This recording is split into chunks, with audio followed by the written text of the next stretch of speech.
Hi, my name is Michael Moller, and this is the docking station you sent me. The code numbers.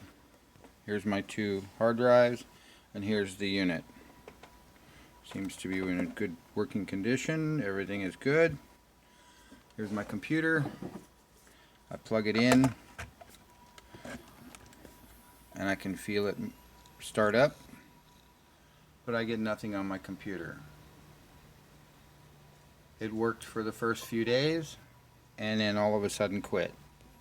I have information on these two hard drives in front of me, so I'm going to take this one off and put this one back on,